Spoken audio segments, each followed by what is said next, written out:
Hi, my name is Judd Tully. I'm the editor-at-large of Art in Auction magazine, which is published in New York. And today I'm going to be talking about key tips to acquiring your first work of art at auction. Number one, you have to do your homework ahead of time to know exactly what it is that you want to buy. And once you have that artist in mind, you want to research the particular work of art. You want to know where the work has been exhibited, in a gallery, in a museum, and there's various computer-based databases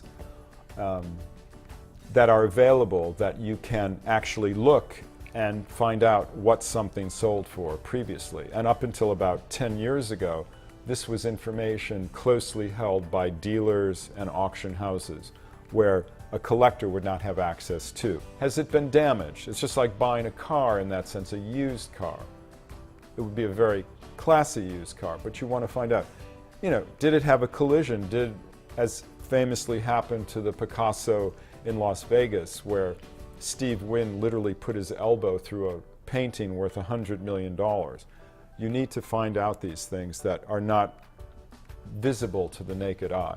Once you've established that, you want to know what you're willing to pay for it. The auction house has set estimates in the catalog, so you have a kind of guide, but oftentimes if it's a rare work, if it's hot, if it's by a desirable artist, it might go higher. So you want to know before you go in, what are you willing to pay? Once the auction starts, once you're there, if you're a neophyte, if you've never done it before, not a good idea to go to an evening auction. You need to practice. Go to an auction ahead of time or in another category so you can see how it works, see how the auctioneer reads the room, see how the telephones work, and then once you've registered, you have your bid, your paddle in your hand, then you can test the waters. Now, it's possible during an auction, the action is so fast-paced, that if you're not experienced, you might never get your paddle up. You're thinking about, should I bid, and then it's over. Or it goes over your limit. It's like a ping pong match, in a way. And it's more exciting, of course, when someone's actually in the room and you can see someone raising their hand. Or much more subtly, with an eye movement, or they have a prearranged signal with the auctioneer. When I go like this, that means I'm bidding. When I put my hand down, I'm not bidding. Things so it can be very kind of a secret, club in a way.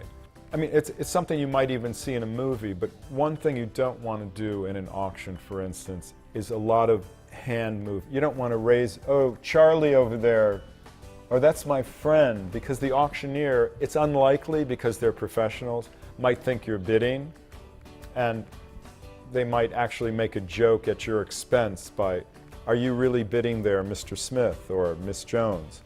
So you want to sort of be cool and calm and observe where the action is going. It's largely a spectator sport, so it's okay to just sort of watch. And chances are the work of art that you might want tonight, there might be one like it coming up 6 months from now, either in New York or London or even Paris, because it's a global art world. I think the most important thing for the bidder to know is whether they really want the painting or the artwork, something they want to enjoy and possibly as maybe consider as a kind of what they sometimes refer to as a alternate asset class. A fine work of art that you're going to have it on the wall and enjoy it and have your friends over and they're going to look at it, but it's also something that's going to possibly gain in value. It might also lose value. But I think the key thing is to know this is what you want.